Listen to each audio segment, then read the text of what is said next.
Leftovers and pantry staples is the name of the game today, as I raid my kitchen for 3 fabulous dishes. Starting off with breakfast, I'm taking leftover ingredients from previous cooks and doing a luscious breakfast nacho. Then I'm doing a creamy casserole pepe with some pantry staples, and serving that with a pesto crostini. And last but not least, I'm turning leftover fried rice into a sweet and sour chicken casserole. So why don't you pull up a chair and dine with me? Welcome back, everybody. Yes, we are taking stock today in the kitchen because today's menu I did not shop for. I'm using ingredients I already had in my kitchen, leftover items, pantry staples, you name it, I've got it. So we're starting with breakfast. It's a tour de force. We're doing breakfast, lunch, dinner, and we're traveling the world. So we're starting with a Mexican kind of Tex-Mex breakfast. I am just mincing up part of a sweet yellow onion. I'm mincing this because I don't want to bite into big pieces of onion. This is a breakfast dish after all, but I want to impart some good flavor. So I've already got my skillet going here with a little bit of oil. I'm also going to add some butter to that because the oil gives us that high burning temperature, but the butter gives us some lovely flavor. And I think that's good. So now that butter has melted, it will not take long. I'm just going to dump those right in. And that's literally all the veggie prep we're going to be doing here. So I'm going to go ahead though and go in with my spoon and give that a little stir. Got this on a medium heat. I'm going to sweat those onions down so they get nice and tender and caramelized. And I'm going to start with a little salt here. So we always season in layers, and some pepper. And that salt's also going to help coax all the moisture out of these onions and help them caramelize faster. While those cook down, we're going to discuss chorizo. So here's the beginning of my leftover ingredients. If you can think back all the way to the very beginning of the season, I made this decadent meatloaf, Tex-Mex meatloaf, and I used chorizo. Well, I did not use all my chorizo. I bought a pretty big pack because I didn't know how much I was going to need. And I have about a little more than a fourth of it left. And that is going to go in here. That's going to be the base of some breakfast nachos. So, you know, breakfast food is one of my favorite cuisines, and so is Mexican. So putting the two together, pretty much a no-brainer. Like the trash can nachos, loaded with ingredients. That's what we're going to do today, but with a breakfast twist. Chorizo, again, one of my most favorite breakfast meats. Even though it's technically not a breakfast meat, but it's a pork. It's like a breakfast pork. And these onions look good. They don't take long when you mince them like that. And then to that, a little bit of my jarred garlic, and I want to get some of that garlic oil because I want these nachos to have a lot of flavor. And just stir that around literally about a minute. This garlic is finely minced, and I don't want it to burn. I just want it to get a little bit of kiss of brown on it. It really intensifies the sweetness of it. And then you can dump in our chorizo. Guys, this is already smelling amazing. The onion, the garlic. Get rid of this guy. And then we're just going to break this meat up. I don't want it cooking all in one lump. I want it to be kind of crumble because it's going to be a topping on our nachos. So we want to evenly disperse. And then I'll kind of stir in that garlic and onion into it so everything's well incorporated. And just like that, just going to kind of mash it down on all the onion and garlic so that gets mixed in. And then I'm just going to let that cook down so that fat renders and that pork is cooked through. We don't want raw pork. And while this continues to cook, we can set up our nachos. And the pantry staples. I've got some cantina chips here. That's just a restaurant style. I like them because they're thick and they're sturdy, so they're going to hold up to everything we're going to throw on it without getting soggy. I'm just going to reach in here and get a couple nice handfuls. I want the nice, big, firm pieces on top, none of the broken crumb pieces that settle at the bottom of the bag. And I think one more little handful there. And just kind of spread that out. So it's just one nice, flat, even layer here. Another thing I always keep on my fridge, shredded cheese. This is a Mexican blend. And I'm going to sprinkle some right on top here. Cheese is going to melt and it's going to create a base that's going to protect the chips from getting too soggy. And then the chips will become our vehicle when we eat this. That looks good. I'm going to pop this in my toaster oven and just let them bake until the cheese gets nice and crispy. And then the chips, they take on this almost buttered popcorn aroma and flavor. So that's why I love toasting them in my toaster oven. So right in here, on a high setting, not too high. And I'm just going to let those cook while we finish up everything else. All right, that meat's starting to look pretty good. While it continues to cook down, we'll prep our eggs here. I'm using 3 eggs. I think that should be more than enough for moi.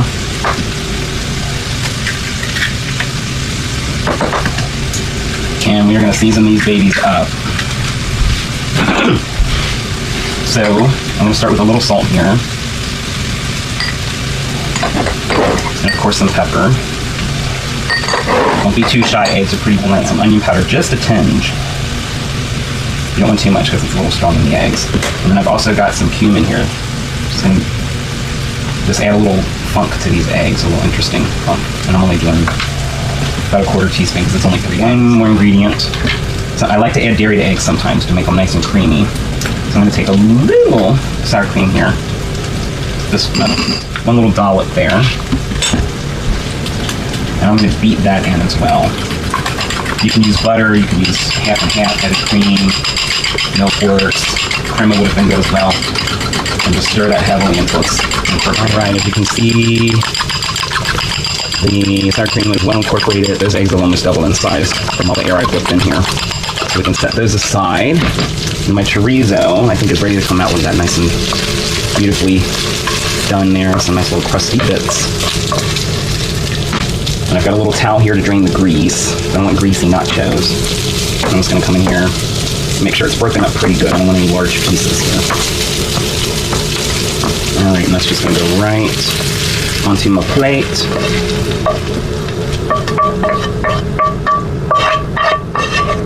Okay, now I'm going to turn this down to a low heat.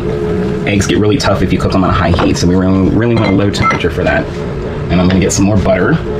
So I want these eggs to be really rich and decorative. And I just kind of swirl that butter around until it coats the bottom of the pan beautifully. And then I always give my eggs one more little whisk to make sure they're still good before I dump them in.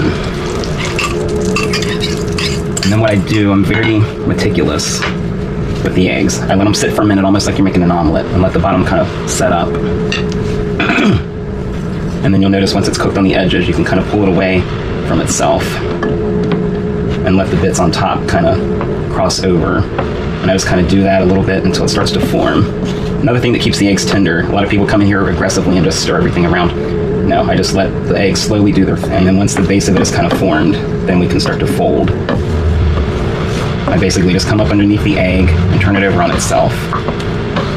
Just like that. And what you're doing is you're actually using the heat from the already cooked part of the egg to kind of cook the rest of it. And you can see it's nice and creamy and soft. And it really helps to have the skillet at the right temp for this. And then once they're just about finished, I turn them off. And I move them away from the heat. You can see it's absorbed all that flavor from the chorizo. And you got that cumin and stuff in there. These look amazing, guys. So I'm going to set those aside. I'm going to check on our tortillas chips. They should be ready to come out. Okay, so those have been in about 10 or so minutes. Oh yeah, look at that. The cheese is nice and bubbly, and it's melted in those chips. Get nice and crisp and just packed with flavor. So I've just moved my chips from the baking sheet to a little throwaway plate, and I've combined my chorizo and my eggs so they're evenly dispersed. And then I'm just going to gently slide all of this on top of my nachos. Just like that. Carefully, I want everything, make sure everything ends up on the nachos and not on my. As much as I would love to dig into these as is, I've got a few more toppings. So I'm going to sprinkle on a little more of my cheese here. I think that should be good. And really, nachos, it's like painting a picture. You can add pretty much anything you like. Almost like a paint by numbers with food. So if you have like pickled jalapenos, if you like it real spicy, you can do that. Onions, tomatoes, parsley or cilantro. I'm going to take some salsa here.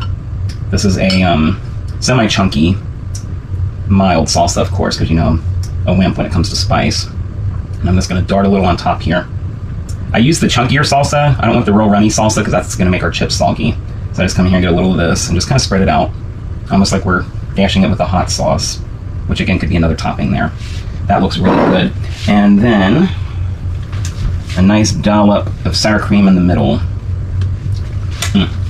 And there we have it, breakfast nachos. I don't know about you guys, but I'm ready to dig in, and I'm gonna grab this nice piece here. It's got a little bit of everything on it. And then what I'm gonna do, use the sour cream like a condiment, just kind of run my chip through there.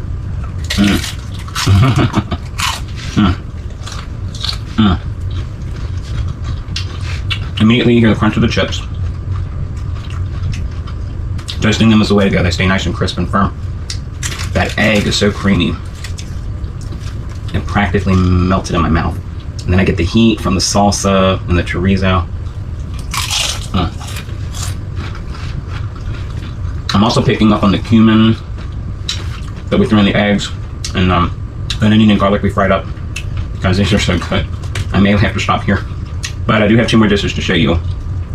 Next, we're headed to Italy, so stay tuned. All right, so we had our breakfast. Now it's time for lunch. I'm doing a pasta with a little crostini. Again, ingredients from my pantry, things I keep in the pantry, leftover ingredients. So it's going to be sort of like a casserole pepe that we're doing today, but I'm adding some ricotta to make it extra luscious. So this is ricotta that I had in my fridge from some other cooks this season. I'm also got some Parmesan here, and of course some cracked black pepper, but first we got to get our pasta started. So I've already got a pot of boiling water going, and this is just half a box already. And I salted this water heavily, because that's how we flavor the pasta. Just stick that in there. Yes, it's sticking up, but it'll start to cook and it'll wilt down into the pot, and then you can kind of stir it. No need to break the pasta. About 10, maybe 11 minutes, because I'm going to finish cooking it in the pan here. So I'm going to start my skillet and get this sauce going on low heat. So black pepper, that is the star ingredient here, and we want lots of it. And it has to be fresh cracked pepper, because you want those jagged pieces of the fresh peppercorn, not table seasoning pepper. And you use as little or as much as you like. We're going to get a nice start there on that. And you can already smell it. It smells so good when it's fresh. We're going to prep our crostini. So I've got some hot dog buns here. This is something I always keep in the kitchen because it's a quick and easy meal. We do something around here called coonies. It's hot dogs with chili and cheese. So you will often find hot dog buns in my kitchen. And we're going to set these up. So I've got some garlic butter here. You'll recognize this. They send it to you when you order pizza takeout. And I'm going to get a little brush here. And then I'm going to separate these. The bigger ends I'm going to flatten out so they're the same size as the others. And once these cook up, you'll never know they were hot dog buns. They're going to look like gourmet crostini. And then I'm going to take my brush here and brush the top of these lightly. I don't want to drown it in this,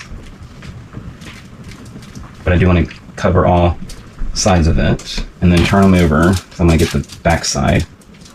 That's what's going to make these look extra luxe, is getting both sides to toast with that flavor on it. All right, that looks pretty good. And then I've also got a little thing of pesto, which they also sent me with my pizza. And surprisingly, this was like a really good fresh pesto. You can see the garlic and pine nut pieces in there, and I could smell the basil as soon as I opened the container. So that was really good. And I only used about half the sauce. I thought, it would be fun to do something with this, either some kind of pasta or I could make some kind of bread with it. So we're kind of doing both. I'm going to use this. Should be just enough for these bread pieces here. And just look at that vibrant green color. That's how you know it's fresh basil. Yeah, it was rapid fire pizza. I will definitely be going back because they exceeded my expectations. Okay, these are going to go in my toaster oven on medium heat. About 10 or so minutes. They should come out around the same time that our pasta finishes. We can give our pasta a little turn here. Make sure it's not sticking together. It looks pretty good. And see, they've already started to go limp, which is great because I want some of this pasta water. It's better to have it and not need it than to need it and not have it. We're going to pour a little more skillet here, and then that's going to really wake up that pepper that we were toasting. Oh my gosh, that smells so fragrant, guys. And I think I'm gonna get just a little more in here. That looks good. And stir that around. And maybe just a little more of the pasta water. We can always take some more if we need to. We got that working, our pasta's cooking. I'm gonna come in here with my cheese, just some Parmesan. And about a half cup, and I'm just gonna prep that into this here. And I'm just kind of folding it together because I don't want it to spill all over my counter here. Let's check our pasta here. We're looking for al dente. I want it to be a little toothsome, but not too chewy. Perfect. Okay. Maybe about 1 more minute, which is great. because that gives us time to throw our cheese in. So there is our cheese mixture, and I'm just gonna stir that around. I don't want it lumpy or anything like that. And I'm stirring it into what mixture we've got in the skillet already. I'm gonna add a little more pasta water here, because I want this to be a nice, thin, creamy sauce, and not like a lumpy sauce. Okay, that looks pretty good. And now, let's get our pasta out of here. That looks great. I'm gonna just carefully, with my spoodle, just transfer this right over. If you get some of that pasta water with you, no big deal, because that's really just gonna help thicken our sauce. Oh yeah, see, this looks so good, guys. Just a little more pasta water, because I don't want this to be too clumpy. Right now it's looking like a little bit of a clumpy mess, and I want it to be a nice, creamy, luscious pasta. Oh, that looks so good. A little more Parmesan. A little more pepper. And I would say we just need a fork, a bowl, and our crostini.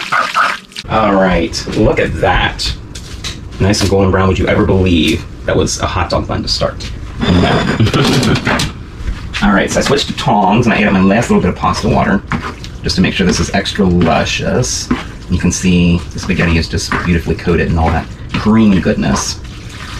Now I've got my bowl here. We're gonna get a little fancy. Get a nice little pinch of that pasta. Just like that. And then when we come to the bowl, we get a little stir and release. And you have a nice little pile of pasta.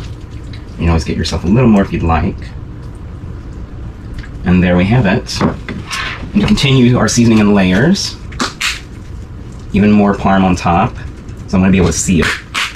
And again with the black pepper, because I want to be able to see it. And there we have it. And I'll grab one of my crostinis, and I would say that is a nice... All right, I've got a fork, and I'm just going to come in here, and just like with the tongs, we swirl our pasta onto the fork. Oh, that pasta's almost doubled in size. That's how thick and rich our sauce is. Oh man. Immediately I'm getting that rich saltiness of the parm. That ricotta just kind of melts in your mouth, and the pasta is just nice and tender. It cuts like butter. A generous amount of heat from that black pepper. It's a sweet heat, so it's not like hot sauce or spicy peppers that just kind of knock your taste buds out. It just kind of, this one just kind of tingles the taste buds.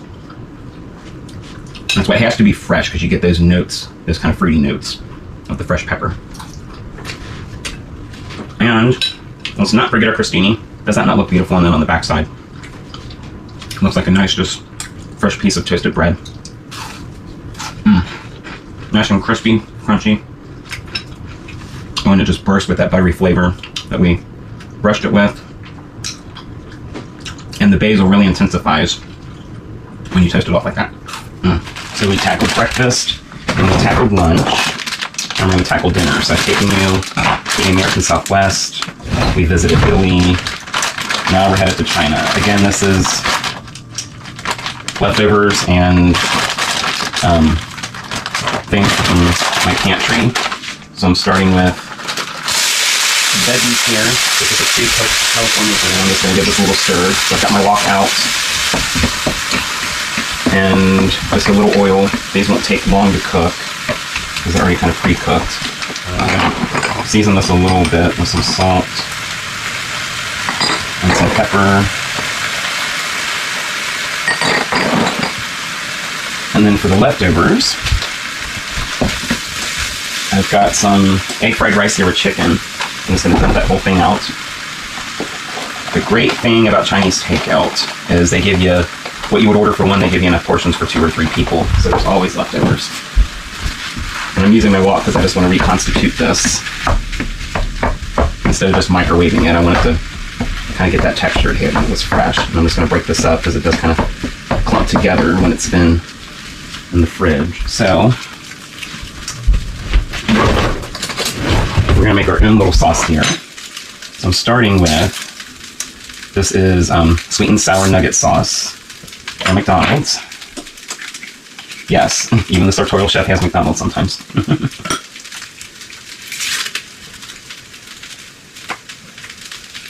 This is one of those everything but the kitchen sink sauces, because I'm adding all kinds of different things here. And then we'll taste it before we throw it in there to see how we like it. Okay, so there's that. I've got some Waffle House syrup. That's going to give us some sweetness, and that's going to really allow all that in there to caramelize.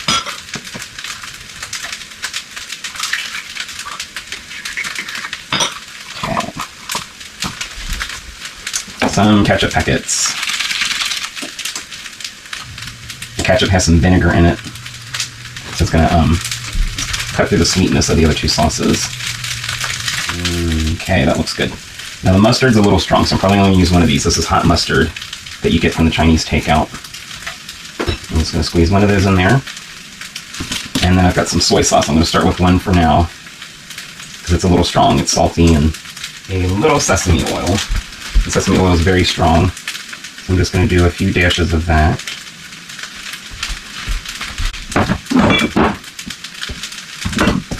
And then I'm just going to come in here and stir all that together. And you get this really rich, this burgundy color. Really pretty. It kind of looks like a barbecue sauce, but it's not. And so it glazes everything instead of just... so this glazes everything instead of just being a big mess. I'm going to take a little cornstarch here. A couple teaspoons. And stir that in. It's going to allow this to thicken and really coat everything. Because this is going to be a casserole, so I don't want it being really loose and liquidy. You just stir that in until that's dissolved. So this glazes everything instead of just being a big mess. I'm going to take a little cornstarch here. A couple teaspoons. And stir that in. It's going to allow this to thicken and really coat everything. Because this is going to be a casserole, so I don't want it being really loose and liquidy. You just stir that in until that's dissolved. Alright, give this one last little stir. Make sure we've got any of these pieces broken up that need to be broken up. And then our sauce just goes right on top. And I did give this a little taste, and it is amazing. I'm just going to pour all of this in here.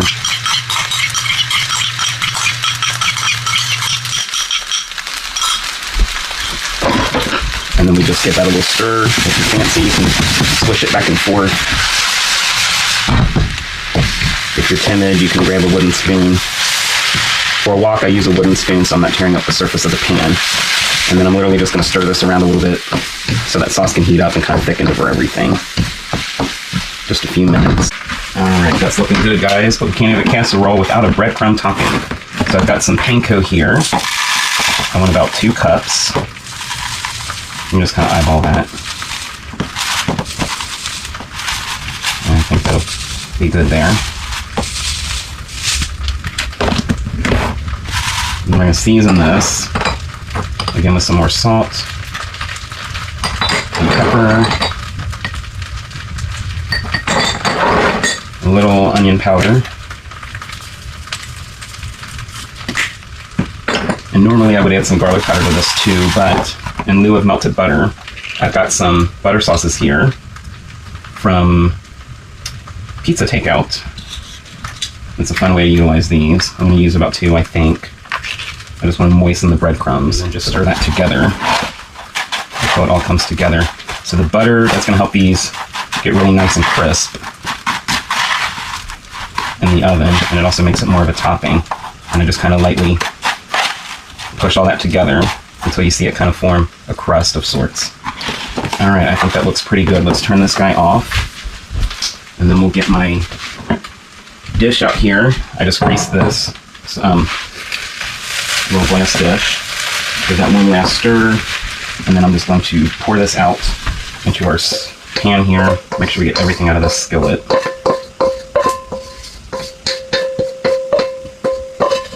It smells so good. That sauce really turned out surprisingly well. Set that aside, and then we're just going to spread this out to one nice little even layer. And then we're going to come in here with our topping. And you can take your spoon and just kind of shake that on top like so. I want to make sure it's evenly distributed, so I'm not going to just dump it all in here in one spot. And then if there's any left, we can fill in any gaps with it. And just kind of, the last of it you can kind of just disperse over the top and kind of spread it out. So make sure it's all covered. That way every bite gets a nice helping of a little crispy topping. All right, so that's going to go in my oven. I've already preheated it to 375 degrees. It's going to cook for about 12 to 15 minutes, just until it's nice and browned on top, and then we can dig in. Alrighty, this baby should be ready to come out of the oven now. I ended up cooking it closer to 20 minutes to let it get really nice and browned on top. Ooh, and boy did it, look at that. Yum, yum, yum, yum. Now that's going to be a little hot, so I'm going to let it cool down some before we get too far along. But I do have a couple things I'm going to give it before we dig in. Some toasted sesame seeds. Just going to sprinkle a little on top here. These are already toasted, so I don't want to throw them in the oven with the breadcrumb mixture, or they'll get too toasted. That just adds a nice little nutty crunch. And then I've got some green onion here. And I'm just going to kind of sprinkle that over the top, just to give it some nice color. Dehydrated green onion, you can use fresh if you'd like, but that'll do it for now. And I'll come back in a few minutes and we'll I've got a spoon, and I've got my spoodle here. And we'll just come in here and dish some of this up. Oh, it looks so good, guys. The rice has got nice and toasted on the bottom. That breadcrumb mixture is beautifully browned. And that chicken is still plump and juicy. Okay. This is hot still, so I am going to blow on it a little. But let's come in here and get a nice little spoonful. Oh goodness, okay. Yeah, immediately, you're probably hearing the crunch of that breadcrumb topping. It just makes it more casserole-like, and it's so good. The rice is soft, but it's not mush. You worry about overcooking it, but it's so good. And even the chicken, still juicy and tender. Chicken, especially if it's leftovers, can dry out so easily. So doing it with the sauce and all of that, and having this having had been in the oven all that time, really intensifies the flavors of that sauce we threw together. It's great. That mustard gives it just the right amount of heat. Then you have the sweetness and the kind of tang sourness from all the other ingredients we threw in there, and then just that tinge of nuttiness from the sesame, which I reinforced with the toasted sesame on top. I have to say, I know I say this all the time, but I really outdone myself. And this one was an experiment, one of my little brainchilds. I thought, why wouldn't it casserole? And boy did it. I will definitely be making this one again, guys. Well, I want to thank you for joining me in the kitchen once again. As always, like and subscribe, hit me up in the comment section. And until next time, bon appetit.